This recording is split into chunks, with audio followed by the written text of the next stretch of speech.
નમસ્કાર વિદ્યાર્થી મિત્રો, હવે આજે આપણે ધોરણ 9 સમાજ વિદ્યા ચેપ્ટર 8 બરાબર એના વિશે સમજીશું।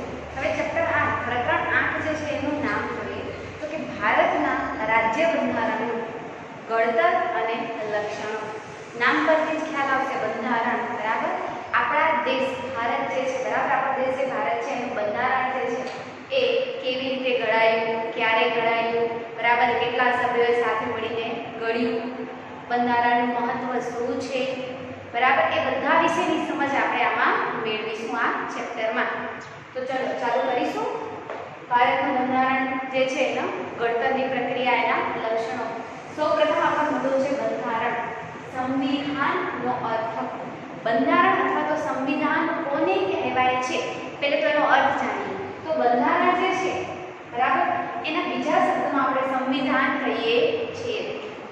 હવે માત્ર ભારતમાં જ નહીં પણ દરેક દેશના બંધારણ, દરેક દેશનું સંવિધાન જે છે બરાબર એ જુદું જુદું હોય છે, દેશ પ્રમાણિત હોય છે। તો શું કહે છે કે કોઈ પણ દેશનું શાસન ચલાવવા માટે ઘડવામાં આવેલા નિયમોના વ્યવસ્થિત સંગ્રહને દેશનું બંધારણ કહેવામાં આવે છે। કોઈ પણ દેશ છે બરાબર, એને ચલાવવા માટે જે પણ એ લોકો નિયમ, કાયદા, કાનૂન બનાવે છે બરાબર, એને આપણે શું કહીએ છીએ? બંધારણ, સંવિધાન કહીએ છીએ। હવે ઇન શોર્ટમાં સમજો, ઉદાહરણ તરીકે તમને કહું તો જેમ કે સ્કૂલ છે બરાબર, તો સ્કૂલને ચલાવવા માટે અમુક એવા નિયમો, કાયદા, કાનૂન બનાવવા તો પડશે ને। નિયમ, કાયદા, કાનૂન બનાવશે તો આટલી મોટી સ્કૂલ ચલાવી શકશે, નહીં તો સ્કૂલ ચલાવવી સંભવ હોય નહીં। તો એવી જ રીતે દેશની વાત છે, તો સ્કૂલથી તો ઘણું જ મોટું દેશ થયું બરાબર। દેશમાં તો કરોડો લોકો વસતા હોય, તો એ કરોડો લોકોને સંભાળવા બરાબર, એમની જીવન જરૂરિયાતની વસ્તુઓને પૂર્ણ કરવી, એ બધું જે છે એ કોની ઉપર આવી જાય? સરકાર ઉપર આવે। તો દેશને ચલાવવા માટે ચોક્કસ એવા નિયમો, કાયદા, કાનૂન ઘડવા માટેનું જે માર્ગદર્શન મળે છે એ બધું જ માર્ગદર્શન શેનામાંથી મળે છે? તો કે બંધારણ, સંવિધાનમાંથી। તો ખ્યાલ આવ્યો? સંવિધાન, બંધારણ એટલે શું બાળકો? કે કોઈ પણ દેશનું શાસન ચલાવવા માટે ઘડવામાં આવેલા નિયમોના વ્યવસ્થિત સંગ્રહને શું કહેવાય છે? બંધારણ, સંવિધાન બરાબર। ચલો ત્યાર પછી એનું મહત્વ બરાબર, બંધારણનું મહત્વ શું છે એ સમજીએ। તો શું કહે છે કે બંધારણ એ દેશનો પાયાનો અને મહત્વનો દસ્તાવેજ છે। બંધારણ જે છે એ દેશનો પાયાનો મહત્વનું બંધારણ છે। જો બંધારણ જ નહીં હોય તો દેશ જે છે એ ચાલી શકશે નહીં બરાબર। પાયો જો વ્યવસ્થિત અને મજબૂત ન હોય તો આપણે ઘર ઊભું થઈ શકે? ન થઈ શકે બરાબર। તો એવી જ રીતે દેશમાં છે કે દેશનો પાયો શું છે? બંધારણ છે। તો બંધારણ જે વ્યવસ્થિત, મજબૂત, સારું નહીં હોય તો દેશ જે છે વ્યવસ્થિત ચાલી શકશે નહીં। એટલે મહત્વનું પાયાનું શું છે દેશ ચલાવવા માટે? તો કે બંધારણ બરાબર, સંવિધાન। ત્યાર પછી શું કહે છે કે બંધારણની જોગવાઈઓના આધારે દેશમાં કાયદાઓ ઘડવામાં આવે છે। દેશના કાયદાઓ બંધારણને સુસંગત, બંધારણની જોગવાઈઓ આધીન જ હોવા જોઈએ। દેશના જે કાયદાઓ ઘડે છે બરાબર, કે આજે આ કાયદો આવ્યો, આજે આ કાયદામાં ફેરફાર થયા, આ કાયદો નવો અમલમાં આવ્યો છે, તો બધા જે પણ એ લોકો કાયદાઓ બનાવે છે એ કોને ધ્યાનમાં રાખીને બનાવે છે? બંધારણને બરાબર। બંધારણમાંથી જે પ્રમાણે એ લોકોએ લખેલા છે બંધારણને, એ પ્રમાણે જ એ લોકો શું કરશે? એનામાંથી જ કાયદાઓ ઘડશે। એટલે કે બંધારણ એ લોકોને નવા નવા કાયદાઓ ઘડવા માટે, કાયદાઓમાં સુધારા વધારા કરવા માટે મહત્વનો ફાળો આપે છે બરાબર। ત્યાર પછી શું કહે છે કે બંધારણ કાયદાઓની સર્વોપરી છે। બંધારણમાં સમયાંતરે બદલાતી જતી લોકોની જરૂરિયાતો, અપેક્ષાઓ, આકાંક્ષાઓ, ઈચ્છાઓ અને લોકોની ઉચ્ચ ભાવનાઓની પડઘો હોય છે। તેથી જ બંધારણને જીવંત અને મૂળભૂત દસ્તાવેજ કહે છે બરાબર। બંધારણને જીવંત અને મૂળભૂત દસ્તાવેજ કહે છે। તમને આ પૂછાય છે બરાબર કે સમજાવો કે બંધારણને શા માટે જીવંત અને મૂળભૂત દસ્તાવેજ કહે છે? તો શું કહે છે કે બદલાતી જતી નીતિ છે, પછી નિયમો છે બરાબર, એના લોકોની અપેક્ષાઓ છે, લોકોની આકાંક્ષાઓ છે, લોકોની જરૂરિયાતો છે, એ બધી બદલાતી જાય બરાબર। પહેલા જે જરૂરિયાતો હતી અત્યારે જરૂરિયાત નથી। પહેલા આટલા સ્માર્ટફોન જે છે, સ્માર્ટ ટીવી છે બરાબર, એવું બધું લોકો વાપરતા નહીં, પણ ધીરે ધીરે એનું શોધ થઈ, એના પછી લોકો એને વાપરવા લાગ્યા નહીં। હવે લોકોને શું બની ગઈ છે? જરૂરિયાત બની ગઈ છે। તો શું કહે છે કે જેમ જેમ લોકોની જરૂરિયાતો બદલાય, લોકોની અપેક્ષાઓ બદલાય, લોકો બંધારણમાં પણ થોડા ઘણા ફેરફારો કરતા જાય અને ફેરફારો બંધારણમાં કરે એટલે સ્વાભાવિક છે કે કાયદાઓમાં પણ ફેરફાર આવશે. તો શું કહે છે કે આવી રીતે આ ફેરફારો ક્યારેક ને ક્યારેક જરૂરિયાત પ્રમાણે બદલાતા રહે છે, એટલે આપણે બંધારણને જીવંત બંધારણ કહીએ છીએ. ખાસ પૂછાય છે 2 માર્ક્સમાં તમને, એટલે ધ્યાન આપજો કે બંધારણને જીવંત અને મૂળભૂત દસ્તાવેજ કહે છે. સમજાવો તો એની અંદર આ આવશે. બરાબર, ખ્યાલ આવ્યો બાળકો? બંધારણનું મહત્વ શું છે. ત્યાર પછી આવે છે બંધારણની ઘડતરની પ્રક્રિયા. બરાબર, બંધારણની ઘડતરની પ્રક્રિયા, કેવી રીતે બંધારણ ઘડાયું, કોણે કોણે ઘડ્યું, ક્યારે ઘડાયું, કેટલા સભ્યો હતા એની અંદર. બરાબર, એ બધા માહિતી આની અંદર છે અને આ ખાસ ધ્યાનથી સમજો. આની અંદરથી તમને 2 માર્ક્સમાં અને 1 માર્ક્સમાં લગભગ દર વર્ષે 2 પ્રશ્નો હોય જ છે. બરાબર, ચલો તો બંધારણની ઘડતરની પ્રક્રિયા જોઈએ. તો આઝાદી પહેલા બ્રિટિશ સરકાર દ્વારા 25મી માર્ચ 1946ના રોજ 3 સભ્યોના કેબિનેટ મિશને ભારતની આઝાદીનો ઉકેલ શોધવાનું કાર્ય સોંપવામાં આવ્યું. બરાબર, હવે ભારતને આઝાદી મળે એની પહેલા બ્રિટિશ સરકારે કેબિનેટ મિશનના જે 3 સભ્ય હતા એમને ભારતની આઝાદીનો ઉકેલ શોધવાનું કામ સોંપ્યું કે હવે ભારતને આઝાદ કરવો છે, તો આપણે કેવી રીતે એને આઝાદ કરીએ, આઝાદ થશે એના પછી પણ એના જે પ્રશ્નો એને કેવી રીતે આપણે ઉકેલ લાવીએ, એના માટે આ 3 સભ્યને કામ સોંપે છે. ક્યારે? 25મી માર્ચ 1946ના રોજ. બરાબર, ત્યાર પછી શું કહે છે કે તેમણે બંધારણના ઘડતર અંગેનું માળખું ઘડવા માટે બંધારણ સભાની રચના કરી. હવે આ કેબિનેટ મિશન જે છે આ 3 સભ્ય હતા તેમણે બંધારણના ઘડતર માટે, બરાબર, શું કર્યું કે બંધારણનું ઘડતર કરવું છે તો કોઈ એકલો વ્યક્તિ, એક વ્યક્તિ અથવા 2 વ્યક્તિ ભેગા થઈને કંઈ ઘડતર કરવાના નથી. એની માટે લોકોએ મોટી સભા જે છે, બરાબર, એની રચના કરી. બધા જ ભેગા થઈ બધાના વિચારો, બધાના મંતવ્યો, બરાબર, એ જોવાનું શું છે. ત્યાર પછી એ લોકોએ વ્યવસ્થિત એક બંધારણ બનાવે. એની માટે એ લોકો શું કરે છે, આખી સભાની રચના કરે છે બંધારણને ઘડવા માટે. બરાબર, હવે આ સભા જે છે એનામાં કુલ કેટલા સભ્ય હતા એ જોઈએ. ખાસ આઈએમપી 1 માર્ક્સ માટે વિકલ્પ, ખાલી જગ્યા અથવા 1 માર્ક્સના પ્રશ્નમાં પૂછાય જ છે. બરાબર, મોસ્ટ આઈએમપી કે બંધારણ સભામાં કુલ કેટલા સભ્ય હતા. તો કે છે બંધારણ સભામાં કુલ 389 સભ્ય હતા, જેમાં જુદી જુદી કોમ, ધર્મ, જાતિ, લિંગ અને ભૌગોલિક પ્રદેશોની વ્યક્તિઓ, રાજકીય પક્ષોના પ્રતિનિધિઓ તેમજ વિવિધ ક્ષેત્રની તજજ્ઞ વ્યક્તિઓનો સમાવેશ કરવામાં આવ્યો હતો. પહેલા તો બંધારણ સભામાં કુલ કેટલા સભ્ય હતા તો કે છે 389 સભ્ય હતા. હવે આ 389 સભ્યો જે છે, બરાબર, એ કોઈ પણ જાતના ધર્મના હોય, કોઈ પણ જાતિના હોય, કોઈ પણ ધર્મના હોય, કોઈ પણ લિંગના હોય, કોઈ પણ સ્થળેથી આવતા હોય, બરાબર, એમનું એ જોવામાં આવતું નથી. પણ એ કેવા હોવા જોઈએ? તજજ્ઞ વ્યક્તિઓ. બરાબર, કોઈ એક સારા વિષયમાં તજજ્ઞ હોય, ખૂબ જ જાણકાર હોય, એવા બધા જ સભ્યોને બોલાવવામાં આવે છે. બરાબર, ત્યાર પછી શું કહે છે કે તદનુસાર મહત્વના સભ્યોમાં આના ઉપરાંત બંધારણ સભાના મહત્વના સભ્ય હતા. એ કોણ કોણ છે જોઈએ. તો શું કહે છે કે જવાહરલાલ નહેરુ, સરદાર વલ્લભભાઈ પટેલ, મૌલાના અબુલ કલામ આઝાદ, પછી ત્યાર પછી શ્યામજી પ્રસાદ મુખર્જી, પછી એચપી મોદી, એચબી કામત, ત્યાર પછી કનૈયાલાલ મુનશી, કૃષ્ણ સ્વામી અય્યર, પછી એના પછી શું કહે છે કે આ બધા જે છે સભ્ય, આટલા જે નામ બોલ્યા એ બધા પુરુષ સભ્યો હતા. બરાબર, બંધારણ સભાના પુરુષ સભ્ય હતા. આ તમને 1 માર્ક્સમાં ખાસ પૂછાય છે કે બંધારણ સભાના મહત્વના સભ્ય કોણ કોણ હતા. તો એની અંદર તમને આ બધા નામ લખવાના છે. કોણ કોણ હતા? જવાહરલાલ નહેરુ, સરદાર વલ્લભભાઈ પટેલ, કનૈયાલાલ મુનશી, અબ્દુલ કલામ આઝાદ, શ્યામજી પ્રસાદ મુખર્જી, પછી એચપી મોદી. બરાબર, આ બધા સભ્યના નામ તમને લખવાના છે. આ બધા સભ્ય હતા. ત્યાર ઉપરાંત શું કહે છે કે મહિલા પ્રતિનિધિઓ પણ હતા. બરાબર, બંધારણ ઘડતર માટે માત્ર પુરુષો જ નહીં પણ મહિલાઓને પણ લીધેલા હતા. તો એ મહિલા પ્રતિનિધિ કોણ કોણ હતા એ જોઈએ. તો શું કહે છે કે મહિલા પ્રતિનિધિઓમાં સરોજિની નાયડુ, વિજયાલક્ષ્મી પંડિત વગેરે વ્યક્તિઓનો સમાવેશ થયો હતો.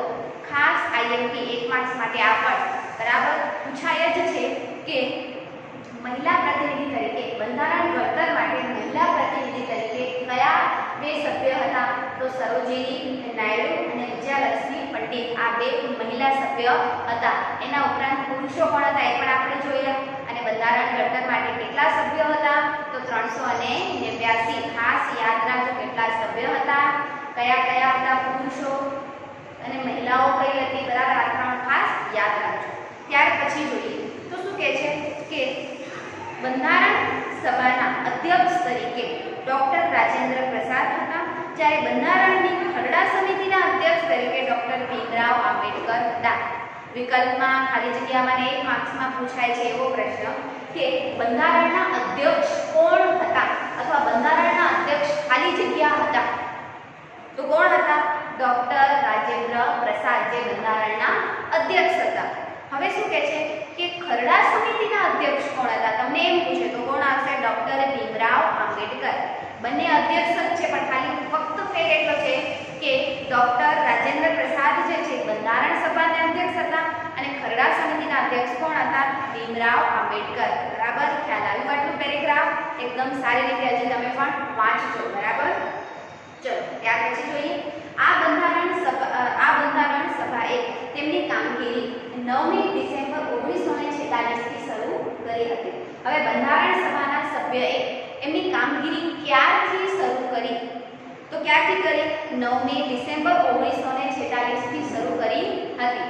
1 માર્ક્સમાં પૂછાઈ શકે બંધારણ સભાના સભ્યોએ બંધારણની શરૂઆત ક્યારથી કરી? તો કે છે કે 9મી ડિસેમ્બર 1946 થી. બરાબર, ત્યાર પછી શું કહે છે કે બંધારણ સભાએ 2 વર્ષ 11 માસ 18 દિવસમાં મળેલી કુલ 166 બેઠકોમાં કામગીરી પૂર્ણ કરી હતી. બંધારણને ઘડવા માટેની કામગીરી કેટલા સમયમાં પૂરી કરી અને કેટલી બેઠક બોલાવવામાં આવી? તો કે છે 166 બેઠક બોલાવી અને 2 વર્ષ 11 માસ અને 18 દિવસ લાગ્યા એમને આ કામ પૂર્ણ કરતા. કેટલા? 2 વર્ષ 11 માસ, માસ એટલે મહિના, 11 મહિના અને 18 દિવસ એમને આ કામ પૂર્ણ કરતા લાગ્યા. અને ટોટલ એ લોકોએ બેઠક કેટલી બોલાવી હતી? તો કે છે 166 બેઠકો બોલાવી હતી. બરાબર, ખ્યાલ આવ્યું? ત્યાર પછી જોઈએ તો શું કહે છે કે આ પ્રક્રિયામાં તેઓએ દુનિયાના જુદા જુદા દેશોના બંધારણના મહત્વના લક્ષણોનો અભ્યાસ કરી અને તેમની વિગતપૂર્ણ ચર્ચા વિચારણા કરી અને બંધારણને આખરી સ્વરૂપ આપ્યું હતું. હવે આટલું મોટું કામ કરવાનું છે, દેશનું બંધારણ ઘડવાનું છે, તો શું કરશે લોકો? આ પ્રક્રિયા જે કરતા હતા તો એ પ્રક્રિયામાં એમણે શું કર્યું? તો દેશ વિદેશના જેટલા બધા અલગ અલગ દેશોના બંધારણો છે એ બંધારણોને લોકોએ વાંચ્યા, એની ઉપર શું કર્યો? વિચારણાઓ કરી, એકબીજાના વિચારો જે છે બરાબર એમને અરસપરસ વિચાર્યા, અરસપરસ એ લોકોએ ચર્ચા વિચારણા કરી અને પછી એમણે શું કર્યું? બંધારણ ઘડ્યું. કારણ કે દેશનું બંધારણ ઘડવાનું છે એટલે એ બહુ જ મહત્વનું છે, તો એની માટે એ લોકોએ શું કર્યું? તો બધા જ દેશના અલગ અલગ બંધારણોનો અભ્યાસ કરે છે, એના ઉપર ચર્ચા વિચારણા કરે છે. બરાબર, ત્યાર પછી શું કહે છે કે બંધારણના પ્રથમ 295 અનુચ્છેદો એટલે કે આર્ટિકલ્સો અને 8 પરિશિષ્ટો હતા. બંધારણ જે ઘડવામાં આવ્યું એનામાં પહેલી વાર જ્યારે ઘડવામાં આવ્યું હતું ત્યારે સૌ પ્રથમવાર 295 અનુચ્છેદો એટલે કે આર્ટિકલ્સો હતા અને 8 પરિશિષ્ટો હતા. ત્યારબાદ એનામાં સુધારા વધારા કરવામાં આવ્યા. બરાબર, આ જે બંધારણ છે જ્યારે ઘડાયું એના પછી એનામાં થોડા ઘણા સુધારા વધારા કર્યા અને એની સાથે 295 અનુચ્છેદોની જગ્યાએ 395 અનુચ્છેદો આર્ટિકલ્સો થયા અને 9 પરિશિષ્ટો થયા. 8 માંથી 9 પરિશિષ્ટો થયા, એક પરિશિષ્ટ વધ્યો અને 295 ની જગ્યાએ 395 અનુચ્છેદો થયા. બરાબર, એનામાં સુધારા વધારા કરાયા પછી ત્યાર પછી શું કહે છે કે 26મી નવેમ્બર 1949 ના રોજ બંધારણ સભામાં બંધારણ સર્વાનુમતે પસાર થયું અને કાયદાનું સ્વરૂપ અપાયું. ક્યારે બંધારણ બધાની સર્વાનુમતે પસાર થયું અને કાયદાનું રૂપ અપાયું? તો 26મી નવેમ્બર 1949 ના રોજ. ખાસ યાદ રાખજો, આ વિકલ્પમાં એક વાક્યમાં ને ખાલી જગ્યામાં પૂછાઈ શકે છે તમને કે 26મી નવેમ્બર 1949 ના રોજ બંધારણ જે છે એ સર્વાનુમતે પસાર થયું અને કાયદાનું રૂપ આપવામાં આવ્યું બંધારણને. બરાબર, હવે શું કહે છે કે 26મી જાન્યુઆરી 1950 થી ભારતમાં બંધારણ અમલમાં આવ્યું. 26 જાન્યુઆરી 1950 શું થાય છે?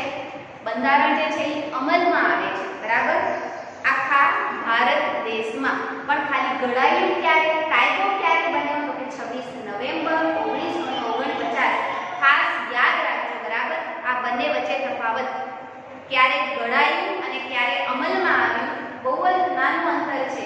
26 નવેમ્બર 1949 ના રોજ ઘડાઈ અને કાયદો બને છે, અને બીજું 26 જાન્યુઆરી 1950 ના રોજ અમલમાં આવે છે. બરાબર, ત્યાર પછી શું કહે છે કે ભારત પ્રજાસત્તાક રાષ્ટ્ર તરીકે ઘોષિત થયું. તેથી આપણે 26મી જાન્યુઆરીને પ્રજાસત્તાક દિન તરીકે શાનદાર રીતે ઉજવીએ છીએ. બરાબર, ભારત જે છે એ ક્યારે 26 જાન્યુઆરી ના આઝાદ થયો હતો, એટલે આપણે 26મી જાન્યુઆરીને તેના તરીકે જોઈએ છે પ્રજાસત્તાક દિન તરીકે ઉજવીએ છીએ. શું કામ પ્રજાસત્તાક દિન તરીકે આપણે ઉજવીએ છીએ? તો કે 26મી જાન્યુઆરી 1950 થી ભારતનું બંધારણ અમલમાં આવ્યું હતું. તેથી આપણે એ દિવસને પ્રજાસત્તાક દિન તરીકે પણ ઉજવીએ છીએ. ત્યાર પછી આપણા ભારત જે છે, બરાબર, બંધારણમાં જે ચિહ્નો છે, કયા ચિહ્નો છે એના વિશેની માહિતી છે. તો શું કહે છે કે 4 સિંહની મુખાકૃતિ અને રાષ્ટ્રસૂત્ર તરીકે આપણે સત્યમેવ જયતેને ઘોષિત કરવામાં આવ્યું છે. બંધારણનું જે રાષ્ટ્રીય ચિહ્ન છે એને 4 સિંહની મુખાકૃતિ વાળું, બરાબર, કે 4 સિંહના મુખ દોરેલા હોય એને બંધારણમાં રાષ્ટ્ર ચિહ્ન તરીકે સ્થાન અપાયું છે. ત્યાર પછી રાષ્ટ્રસૂત્ર તરીકે રાષ્ટ્રનું સૂત્ર કયું છે? તો કે છે સત્યમેવ જયતે ઘોષિત કરવામાં આવ્યું. આપણા બંધારણમાં લોકો મૂળભૂત હકો, ફરજો, રાજનીતિના માર્ગદર્શક સિદ્ધાંતો, સરકારના અંગો અને કાર્યો તથા વહીવટની કેટલીક સૂચનાઓ, ન્યાયતંત્રની વ્યવસ્થા જેવી અનેક મહત્વની બાબતોનો સમાવેશ થયો છે. આમ આપણા બંધારણમાં આપણા મૂળભૂત હકો, બરાબર, જે માનવી છે એના મૂળભૂત હકો, મૂળભૂત ફરજો, રાજનીતિના માર્ગદર્શક સિદ્ધાંતો, એના ઉપર સરકારના અંગો, સરકારના કાર્યો, આ બધાનો સમાવેશ તેની અંદર કરવામાં આવ્યો છે. તો કે છે ભારતના બંધારણમાં, ભારતના સંવિધાનમાં. બરાબર, ખ્યાલ આવ્યું? આમ બંધારણ જે છે ભારતનું એ સૌથી મોટું, વિસ્તૃત અને વિશદ લેખિત દસ્તાવેજ છે. ખૂબ જ મોટું વિસ્તૃત દસ્તાવેજ છે ભારતનું બંધારણ. બરાબર, તો ખ્યાલ આવ્યું? ભારતના બંધારણની ઘડતરની પ્રક્રિયા સમજાણી. ખાસ ધ્યાન રાખજો, આ ઘડતરની પ્રક્રિયામાં ઘણા જ બધા 1 માર્ક્સના પ્રશ્નો આવે છે. બરાબર, એટલે ખાસ એકદમ સમજી વિચારીને હજી એકવાર વાંચી લેજો. બરાબર, ચલો ત્યાર પછી જોઈએ આમુખ શું છે. આમુખ છે શું? તો શું કહે છે કે આમુખ એ બંધારણનું પ્રારંભિક, હાર્દરૂપ અને વિશિષ્ટ સ્થાન ધરાવતું તત્વ છે. બંધારણની શરૂઆત આમુખથી જ થાય છે. આમુખમાં દર્શાવેલા શબ્દો પરથી આમુખ બંધારણનો આત્મા હોવાની પ્રતીતિ થાય છે. આમુખ જે છે એ જે બંધારણ છે એનું સૌથી મહત્વનું અંગ છે. આમુખ જે છે પ્રસ્તાવનામાં શરૂઆતમાં જ આવે છે. બરાબર, અને આમુખ જે છે એ સૌથી બંધારણનું શરૂઆતનું એક અંગ છે. અને આમુખ જે છે એ શું કહે છે લોકો? કે બંધારણનો આત્મા છે. બરાબર, બંધારણનો આત્મા છે, મતલબ કે બંધારણ જે છે એનામાં સૌથી મહત્વનું શું છે? આમુખ જ છે. આમુખ એ હાર્દરૂપ છે. ખાલી માત્ર આપણે આમુખ વાંચીએ ને તોય આપણે ખ્યાલ આવી જાય કે આપણા બંધારણમાં શું કહેવા માંગે છે. બરાબર, એટલું મહત્વનું છે આમુખ.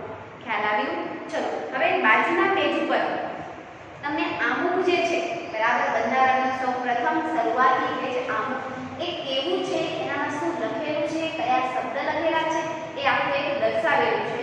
ચલો જો બાજુમાં કેટલું સરસ ચિત્ર દોરી અને લખેલું છે ભારતનું સંવિધાન. આપણા સંવિધાનનો પ્રથમ પેજ, શરૂઆતનો પેજ આમુખ જે છે તમને અહીં આપેલો છે. આમુખ પછી શું લખેલું છે? અમે ભારતના લોકો ભારતને એક સાર્વભૌમ, સામાજિક, બિનસાંપ્રદાયિક, લોકતંત્રનાત્મક પ્રજાસત્તાક તરીકે સંસ્થાપિત કરવાનો તથા તેના સર્વ નાગરિકોને સામાજિક, આર્થિક અને રાજકીય ન્યાય, વિચાર, અભિવ્યક્તિ, માન્યતાઓ, ધર્મ, ઉપાસનાની સ્વતંત્રતા, દરજ્જો અને તકની સમાનતા પ્રાપ્ત થાય તેમ કરવાનો અને તેઓ સર્વમાં વ્યક્તિનું ગૌરવ અને રાષ્ટ્રની એકતા અને અખંડિતતા સુદ્રઢ કરે એવી બંધુતા વિકસાવવાનો ગંભીરતાપૂર્વક સંકલ્પ કરીને અમારી સંવિધાન સભામાં 26 નવેમ્બર 1949ના માગસર સુદ 7 વિક્રમ સંવત 2006 ના રોજ આથી આ સંવિધાન આપવાની તેમને અધિનિયમિત કરી અમને પોતાની જાતને અર્પિત કરીએ છીએ. આ આપણું આમુખ જે છે બરાબર, એમાં આ લખેલું છે બરાબર કે એ લોકોએ આમુખ ક્યારે ઘડ્યું છે, બંધારણને ક્યારે અમલમાં મૂક્યું છે બરાબર. અને એના ઉપરાંત આની અંદર બધું જ આવી જાય છે બરાબર કે શેના માટે છે, તો સંપૂર્ણ દેશની પ્રજા છે એને મૂળભૂત હકો મળે, મૂળભૂત ફરજો મળે, એની સ્વતંત્રતા એને મળી રહે બરાબર. એ પોતાની આર્થિક, સામાજિક, રાજકીય બરાબર માન્યતાઓ જે છે એ બધી એને મળી રહે, એ બધા માટે ભારતનું સંવિધાન જે છે એ કરવામાં આવ્યું છે. ખ્યાલ આવ્યું? ચલો ત્યાર પછીનું પેજ જોઈએ. શું કહે છે કે 1976ના 42મા બંધારણીય સુધારાથી આમુખમાં સાર્વભૌમ શબ્દ પછી સમાજવાદી, બિનસાંપ્રદાયિક શબ્દ ઉમેરવામાં આવ્યા, તેમજ રાષ્ટ્રીય એકતા અને રાષ્ટ્રીય અખંડિતતાનો પણ સમાવેશ કરવામાં આવ્યો. 1946 પછી 42મા સુધારામાં બંધારણમાં 42મો સુધારો થયો ત્યારે આમુખમાં જે છે સાર્વભૌમ શબ્દ જે છે ત્યાર પછી કયા કયા શબ્દો ઉમેરવામાં આવ્યા, તો કે છે સમાજવાદી, બિનસાંપ્રદાયિક, રાષ્ટ્રીય એકતા, રાષ્ટ્રીય અખંડિતતા, આ 4 શબ્દનો ઉમેરો કરવામાં આવ્યો બરાબર. શું કહે છે બિનસાંપ્રદાયિક? બિનસાંપ્રદાયિક એટલે શું, તો કે ભારત એવો દેશ છે કે બિનસાંપ્રદાયિક છે, એનામાં કોઈ પણ જાતના સંપ્રદાય નહીં.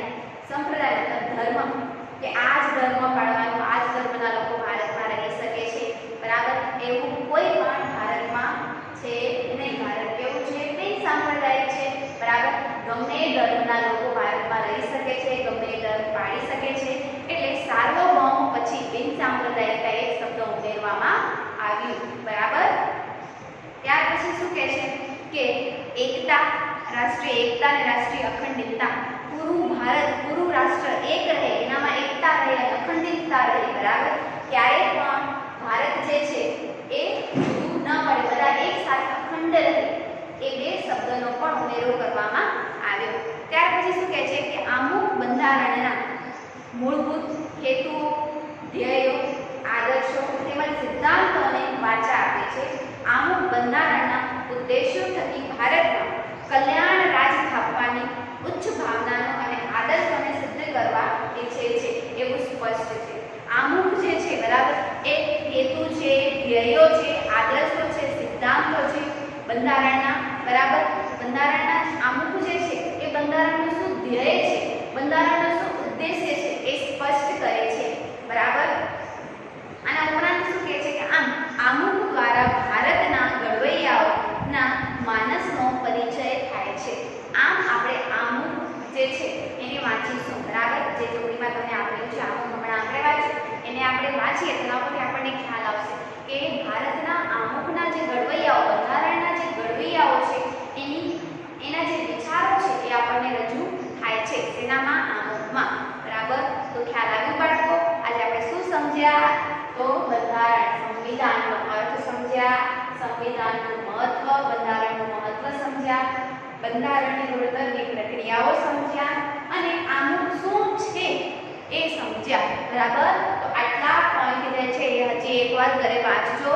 અને સૌથી મહત્વનું આમુખના ઘડતરની પ્રક્રિયા છે બરાબર, તો એ વાંચતા બિલકુલ ભૂલતા નહીં.